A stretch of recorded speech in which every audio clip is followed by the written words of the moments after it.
Com 30 minutos eu aviso, tem até 40 minutos, mas com 30 eu aviso por aí, organizando as ideias, tá? Então, por gentileza, professor. Você quer falar? A gente vai... A gente vai ser dos laterais, né?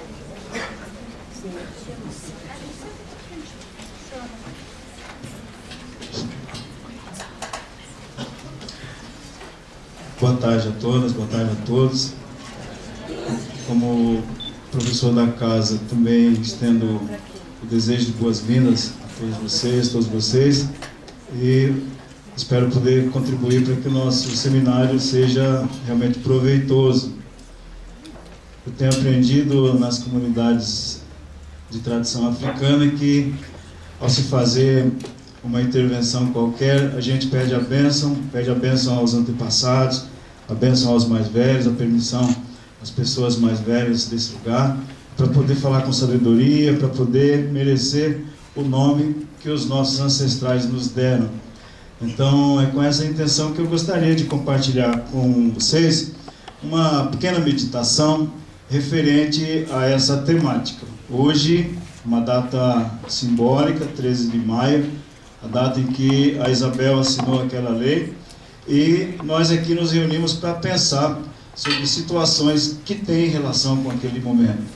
Então, eu dei até um apelido aqui para o que eu montei, pensar na situação do povo negro no Brasil, do ponto de vista de como foi o motivo da presença, da vinda, do sequestro dessas pessoas para cá, que foi a experiência colonial. Então, apelidei assim: colonialidade do poder e suas ontologias, o lugar da gente negra, para esse memorável momento nosso aqui, nesse seminário dirigido pelo GTEC. O contexto de colonialidade lembra a experiência de fabricação das Américas, em função de toda uma circunstancialidade que rolava pela Europa, e a partir daquilo surgiu isso que hoje nós chamamos Brasil. Essa situação colonial gera uma cultura que os pesquisadores apelidaram de colonialidade do poder. E essa colonialidade do poder, ela gera efeitos, por exemplo, a fabricação de discursos, que eu chamei aqui de ontologias, uma expressão dos filósofos. Esses discursos que atendem aos interesses colonialistas, eles reservaram um lugar ao povo negro. Queria falar desse lugar, não naquele tempo, mas hoje. Então veja que a minha meditação é bem rapidinha. Eu pensei numa pergunta para responder, e responder em cima do conceito de ontologia, e a colonialidade do poder como uma situação que gera hierarquias na sociedade. Além de que a colonialidade do poder, ela também tem um papel importante para deixar o seu vírus, as suas bactérias, sei lá, os seus elementos de reprodução no interior das instituições, da cultura do nosso povo. E é disso aqui que eu gostaria de tratar um pouquinho. Então, a pergunta que me orienta é essa aqui: qual é o lugar que as ontologias da colonialidade do poder concedem ao negro, ao povo negro, nas relações sociais do Brasil? Qual é o lugar? E muita gente, na minha infância eu ouvi muitas vezes as pessoas dizendo coisas que traduzido significa fique no seu lugar. As pessoas no Brasil todas sabem qual é o lugar destinado aos negros. Então eu argumentarei que a colonialidade do poder configurou e continua a reconfigurar a sociedade brasileira de um modo tal que continua a manter o povo negro na exterioridade, do lado de fora. Okay? É isso. Então, pensando do ponto de vista de um método, de um estilo de raciocínio que os filósofos desenvolveram e desenvolvem, chamado fenomenologia, eles querem dizer o seguinte, que como não é possível conhecer uma coisa tal qual ela é, exatamente como ela é, a gente conhece como aquela coisa significa para nós. Exemplo, se perguntarmos para uma pessoa que está aqui se ela permite a confecção de uma página para a internet com dados da sua vida, enfim, do seu modo de ser na comunidade, e 5 colegas saírem a procurar gente para colher dados de gente que conhece essa pessoa para depois montarmos a página, vai dar o maior trabalho montar essa página. Porque se alguém conversar com a mãe e outro alguém conversar com a namorada, por exemplo, nós vamos ter dois relatórios muito diferentes sobre este homem, por exemplo. Uma fala como meu filho, frágil, delicadezas, etc. E a outra vai falar dele como seu homem, por exemplo. É outro discurso, outra conversa. Quem é que vai conhecer exatamente alguém tal qual é? Então, os fenomenólogos dizem, eu não conheço como é, mas eu conheço como aquilo se manifesta para mim, como eu percebo, como eu entendo. E, inicialmente, os fenomenólogos, eles levantam a ideia de que antes de existir o mundo, existe o cosmos. Aquilo que os geógrafos antigamente chamavam de paisagem natural, espaço natural. Aquilo que é o mundo é resultado da ação dos homens e das mulheres ao longo do tempo, buscando soluções para suas demandas nesse espaço, lidando com o que os filósofos chamariam de os entes que aparecem aí, os objetos. Eu preciso recuperar minhas energias, eu vou atrás, acho uma maçã, é o objeto, eu interajo, enfim, me aproprio daquele elemento da natureza para refazer as minhas energias. Então, as pessoas foram gerando respostas inteligentes ao longo do tempo, recolhendo da natureza aquilo que aparecia.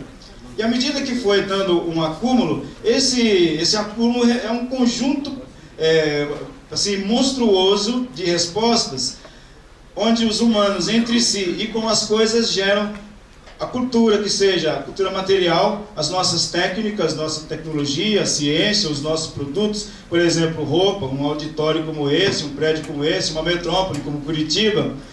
E geramos também aqueles elementos que governam as maneiras como nós somos, os nossos pensamentos, a nossa cultura imaterial, a cultura simbólica, os nossos dados mentais. Aqui começa a aparecer aonde é que a Juriti canta, aonde é que começam a ser indicados os elementos das nossas tragédias, está na nossa mente. E a nossa mente, portanto, ela representa uma construção do que nós geramos na relação com as coisas do mundo, com os seres do mundo, que os gregos chamariam de ontos. Falar sobre o ontos, estudar o ser, é produzir ontologia. Então, nos conceitos ali, quem estuda linguagem, quem estuda filosofia da linguagem, análise dos discursos, vai se sentir familiarizado com os elementos da narrativa, o ser, o logos, o termo. Na filosofia a gente diz o termo e o conceito. Na análise linguística se diz o significante, o significado. Enfim, nós estamos processando ideias, gerando ideias. Ontologia é fazer uma produção no campo dos discursos, dos pensamentos. Por exemplo, uma pessoa que desembarque na metrópole paulista, à noite, sem nunca ter ido lá em São Paulo, provavelmente vai se sentir numa situação de fragilidade radical, se não tiver dinheiro principalmente. Se não souber falar a língua, então pior ainda. Uma pessoa em São Paulo, nessas condições, se vê numa situação de caos. Caos, como diriam os filósofos, é a desorganização, a desordem, o desmantelo. Mas à medida que o tempo vai passando e a pessoa começa a estabelecer comunicação, começa a estabelecer, ela vai percebendo um fiozinho condutor, como que a rede, as vias de navegação, de tráfego social e espacial na grande São Paulo. Vai surgindo um fiozinho lógico pelo qual nós conseguimos dizer começo e fim de alguma coisa naquele lugar. Nós encontramos provavelmente ali um sentido humano. Inventamos talvez um sentido humano. Coisa que as criancinhas fazem nas famílias apesar dos adultos. Porque as crianças conseguem, na confusão que é uma vida de família, com pouco tempo de idade, saber quem é vovô, quem é vovó, quem é o tio, quem é o primo, não sei. As crianças sobrevivem apesar do que nós fazemos com elas. É um negócio maluco. As crianças fazem uma ontologia dos seres que circulam no caos familiar. Imagina, um ser humano acabou de chegar no mundo e nós já estamos falando português para ela. É uma coisa de louco, a criança se vira. Então, nesses termos, o humano no mundo começou a organizar uma leitura e a estabelecer um ordenamento. Eu me lembro de um livro de Foucault, As Palavras e as Coisas, que tem a ver com isso, o que se diz sobre o que aparece no mundo. Um sujeito grego de nome Parmênides, e as imagens sobre ele, a mais comum é essa aqui, não sei se é ele mesmo, que foi representado aí, ele faz uma teoria onde ele separa na relação da interpretação com as coisas do mundo o que é o ser e o que não é o não ser. O não ser é igual nada. Do nada, nada vem. Não tem nada para tirar do que é o nada. Pode-se pronunciar a respeito do ser.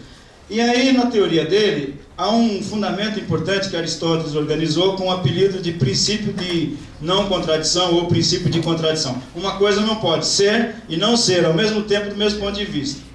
Na lógica linear dos velhos gregos, esse é o raciocínio sobre o qual muitos têm discordância. Isso aqui interessa para nós. O que é o ser? No pensamento é isso. O problema, mano, é quando se pega isso do pensamento, dos objetos, e se atribui a pessoas. Que pessoas vão ganhar a qualidade e o merecimento de serem reconhecidas como ser?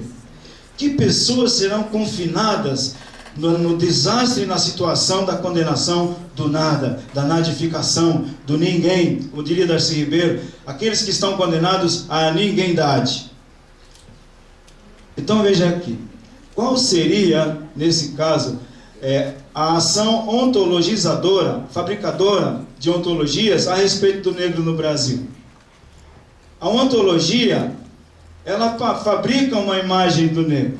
Socialmente, o negro foi inventado. Não existe negro na natureza. Meus amigos que estudavam aqui, angolanos, tínhamos vários, lembra, Nancy? Cabo-verdianos, da Guiné-Bissau, de diversos países, frequentavam aqui, frequentavam minha casa. Fui convidado em muitos momentos para estar com os angolanos em situações importantes da história deles, aqui em Curitiba. E eles me diziam: professor, nós não sabemos em África o que é negro, porque para nós está tudo certo, nossa pele é da cor da palha quando se queima e é só isso e basta. Agora chega o branco lá e diz: você é negro.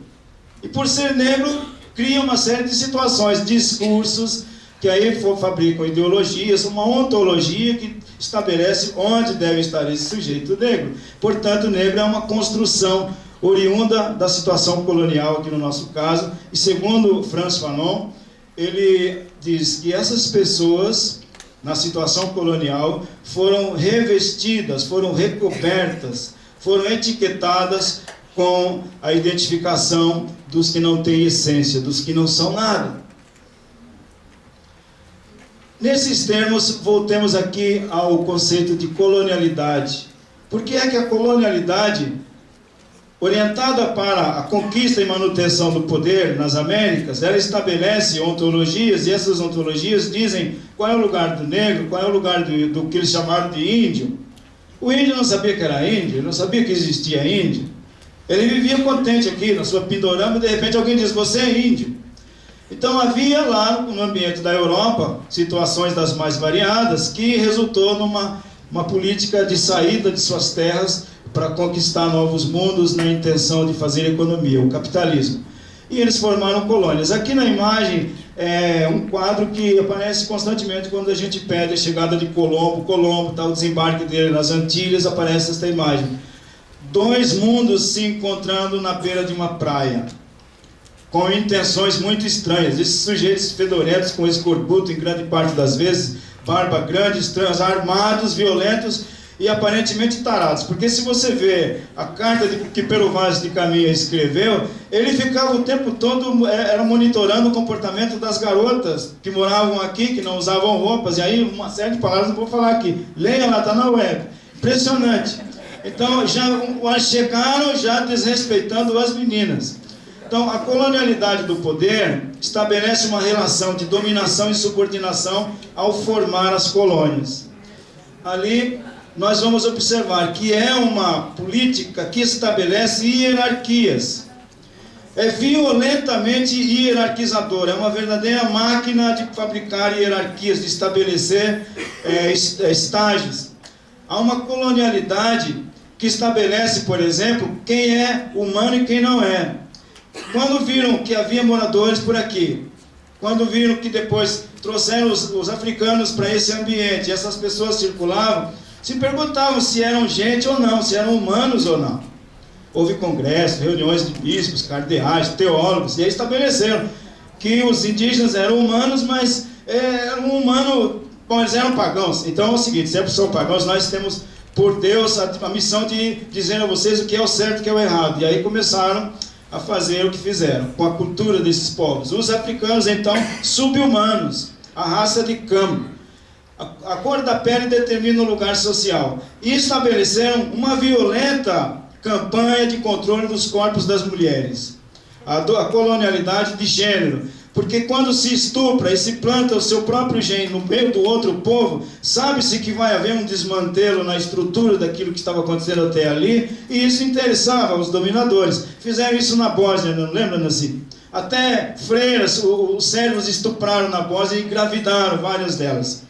Então, o sexo como um instrumento violento de dominação, de controle, de subordinação. Isso aconteceu. A colonialidade do poder, um processo de massacre daquele que era ou não eu. Então, nesses termos, se estabeleceu a ontologia da colonialidade do poder, pela qual o europeu é o ser. Quem não é europeu é o nada. É o nada. Homens e mulheres que são recobertos de inessencialidade, colocados no espaço exterior, classificados como aqueles que são bichos e não gente. As imagens que os europeus pintavam pelos relatos que lá chegavam diziam que os nativos dessas terras eram pessoas com formato, com mistureba com bicho. E, aliás, isso não sumiu. Outro dia me lembrei aqui, comentei com os amigos, Corinthians foi lá no Japão, fez aquilo que fez esse ano passado, vocês se lembram. E o goleiro do Corinthians fechou o gol, todo mundo viu. O mundo inteiro viu, os europeus viram e não acreditaram. E num dos jornais ingleses, publicaram lá que o goleiro do Corinthians era um tigre. O Cássio era um tigre. Supostamente era elogioso, mas ele foi classificado como um bicho. Entendeu? A metáfora que melhor explicava foi que ele é um bicho, ele não é um fruto da cultura, ele é um fruto da natureza, selvagem, predadora, etc. Isso era o modo como eles aprendiam e eles se colocavam para ver o mundo exterior, o não europeu. O europeu é aquele que configura de fato que é a verdadeira raça, que tem o gênero verdadeiro, apesar deles massacrarem suas próprias mulheres. Os saberes, as epistemes do europeu são as epistemes que têm validade, que têm universalidade, as outras não têm. O mundo da vida, como diria Habermas, que envolve cultura, personalidade e a sociedade, isso daqui só vai funcionar se for de acordo com os padrões europeus. Portanto, cria-se aqui uma política etnocentrista que vai fabricar algo que até então estava em emergência, que é o eurocentrismo. O mundo é visto a partir da Europa. E aquilo que não é Europa, é o nada, é o ninguém, é a treva. Indo para os finalmente, a colonialidade do poder e o racismo, quando transformados em azeite, ou como o lubrificante que você coloca no motor de uma máquina e liga e ele começa a esparramar, ou como alguém que tem que controlar, administrar a medicação para regular a pressão arterial. Depois de uns minutos o remédio começa a fazer a visita a todas as células e a pessoa começa a perceber os efeitos. Assim também, esses elementos conceituais introjetados na cultura, por meio da palavra do padre, por meio da violência do educador, por meio da violência do feitor, do pelourinho onde se chicoteavam pessoas, da caçada dos capitães do mato, por meio dos fuzis, dos bacamartes, tudo o que fosse necessário, inclusive das chantagens, se estabelecia uma mentalidade centrada na ideia de raça. O racismo como o elemento central para a exploração da mão de obra da força de trabalho. E aí surgem os modos de ser racista, que nas instituições, que no contexto da sociedade, carregam esse vírus e vão distribuindo nas mais variadas e surpreendentes instâncias, a começar pelo psiquismo das pessoas. A começar pelo psiquismo das pessoas. Semana passada, doutora Luislane, eu estava com meu filho passando por um bairro perto de casa e ele gostou de um prédio. Vamos ver esse prédio, pai. Nós não tínhamos um centavo, mas é livre para ver prédios. Então, quando nós chegamos lá, no primeiro piso não tinha ninguém, aí havia uma placa de que era na parte superior. Chegamos na parte superior, tinham 3 homens lá, 2 vendedores e um suposto comprador.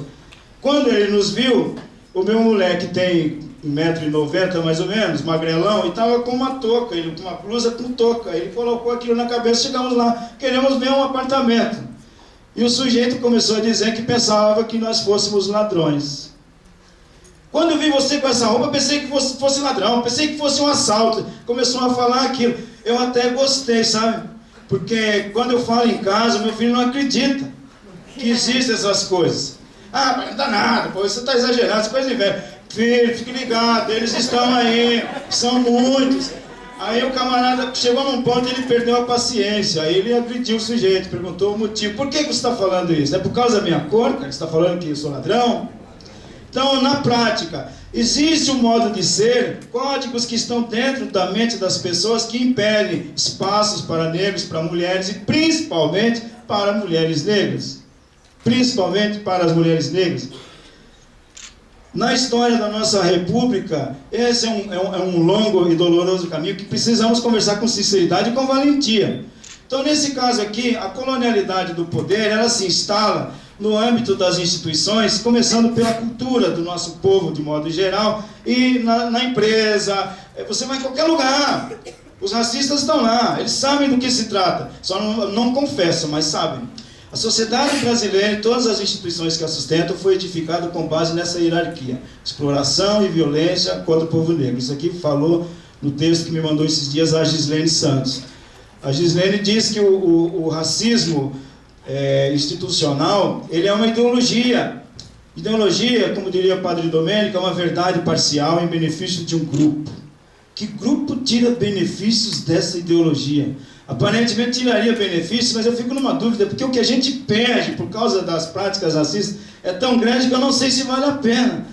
Então, a ideologia que assegura, por meio da exploração, no âmbito do pensamento, dos códigos, etc., que os negros tenham participação. O negro participa, mas não toma parte dos processos societários.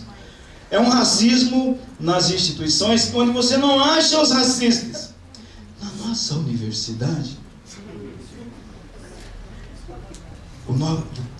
assim, discretamente, eu outro dia reclamei e o nosso professor Merkel, ele fez contatos com a equipe que administra o sistema informático da instituição, porque o e-mail que nós funcionários usamos pela página da universidade, ele tem um classificador de correspondências. Então, quando você quer colocar uma correspondência na lista de favoritos, você põe na lista branca.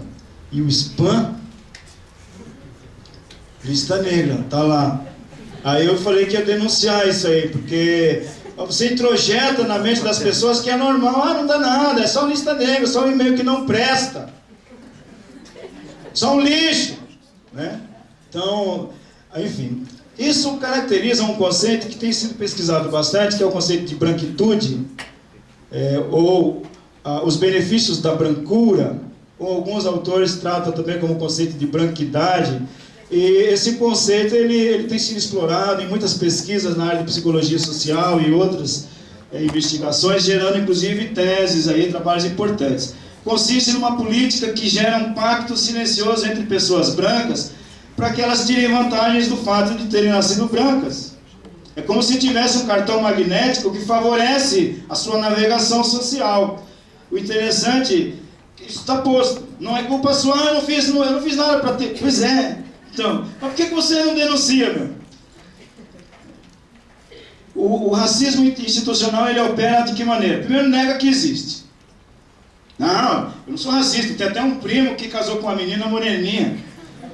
Tem um sobrinho que, tá ligado? Então as pessoas, elas ficam veementemente indignadas quando você denuncia o que está acontecendo. Considerando que os processos negam ao negro o acesso aos bens da cultura simbólica e material. Os racistas institucionais consideram isso. É natural. Eles não tiveram sorte, eles não tiveram uma boa base na primeira escola, entendeu? É uma coisa, não é um fato histórico, não é resultado de políticas tramadas estrategicamente ao longo do tempo. As pessoas não enxergam isso. É como quem tem câncer. Quem tem câncer, muitas vezes não fica sabendo, só vai saber quando o diagnóstico já está, entendeu? Batendo na trave. O Pacto da Brancura é uma espécie de rede invisível que permite o apoio sistemático entre os indivíduos por meio de comportamentos e ações que no cotidiano concretizam o quê? A hierarquização que vem lá da colonialidade antiga entre negros e brancos. impedem a mobilidade social dos negros e garante, de maneira subjetiva, de maneira objetiva, de várias maneiras, essa hierarquia. Alguém tira proveito. Alguém tira proveito. Vá na casa dos pedreiros. Veja a casa dele. O pacto da brancura é o conhecimento, é o consentimento com os privilégios de ser branco. Não precisa informar que é racista, ninguém está louvando aqui a superioridade branca, não é a campanha ariana via Hitler, não é isso. É simplesmente ficar na manha, tá ligado? Ou seja, basta não se ocupar, não denunciar, considerar que os indivíduos brancos ocupem naturalmente todas as posições de prestígio, poder. Isso aí aconteceu pelos seus méritos. Uma vez uma aluna me falou em sala: professor, a minha família pagou a minha infância toda a escola particular, nós renunciamos à escola pública, porque minha família tinha recurso, e agora que eu cheguei à condição de estar na universidade, a minha família quer, depois de ter renunciado todos aqueles anos, o direito de ter a minha vaga garantida aqui. Por isso eu não acho correto que pessoas que não tiveram nada disso, de repente ganhem de graça uma vaga de cotas, está entendendo? Falei, estou entendendo. A meritocracia, né? É considerar banal a desvantagem estrutural que os negros possuem na sociedade de passado escravista. É uma coisa tão comum, não sei o que eles estão reclamando. Olha, nós ocupamos os cargos mais importantes, realmente, vocês nunca tiveram presidente de república, vocês não têm general, marechal, mas onde é que está o racismo nisso? Os caras perguntam assim. Eu queria então argumentar que a colonialidade do poder configurou e reconfigura a sociedade brasileira de modo a manter o povo negro no lado exterior.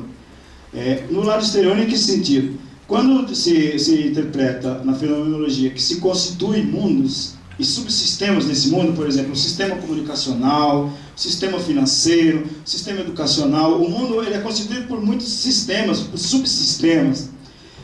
E o povo negro, dentro de toda essa gama como se fossem de cômodos dessa laranja social, acaba ficando do lado de fora. Participa, mas não toma parte. As pessoas limpam os prédios. Uma vez eu estava lá na PUC, ia fazer uma aula de pós-graduação, entrei no sanitário antes de ir para a sala, e tinha lá um rapaz que era um dos coordenadores da equipe que cuidava do asseio. Ele estava ajoelhado limpando o mijador lá, masculino. Aí eu comentei com ele que estava indo fazer uma aula sobre a África. Ele segurou aquele pano ajoelhado, olhou para mim e falou assim: irmão, um dia eu tinha vontade de assistir uma aula dessas.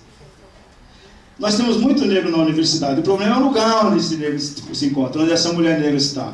Então, assim, que eu fiquei imaginando perguntar para mim mesmo, para você: como tem sido a sua percepção do racismo institucional aí no seu contexto de ação, no ambiente onde você frequenta? Você consegue enxergar esse vírus, essa bactéria lá dentro? Você consegue ver isso? Aqui nessa casa, há quase 20 anos, eu levanto a mão e pergunto: alguém mais além de mim aqui tem os ancestrais que vieram da velha África? Frequentemente fico sozinho com a mão assim. Que bom. Precisamos ter mais. Que respostas, que propostas o povo negro vem oferecendo para a configuração da democracia racial necessária no Brasil? Isso aqui é um debate que eu venho tentando fazer há alguns anos, porque as pessoas, quando me chamam às vezes para participar de algum evento, vão falar da questão do negro, mas não quero mais falar disso. Não quero falar da questão do negro, quero falar das respostas do povo negro. Tem um caminhão delas. Por exemplo, uma só: nós africanizamos o português que se fala no Brasil. O Ney Lopes foi atrás de palavras bantas da língua portuguesa, pensando que encontraria meia dúzia, fez um dicionário banto do Brasil. Inclusive, se você observar as formas de africanização, do modo de trabalhar, do modo de rezar, do modo de cantar, do modo de conviver, é tanta coisa que a gente fica às vezes assim, gastando pilhas em cima da questão, quando nós temos muitas propostas, inclusive como soluções para salvar esse planeta infeliz, com todas as malvadezas que nós estamos assistindo acontecer no tempo presente. Eu vou interromper aqui a minha intervenção, porque daqui a pouco as meninas têm coisas lindas para falar, e aí a gente continua o papo, tá bom?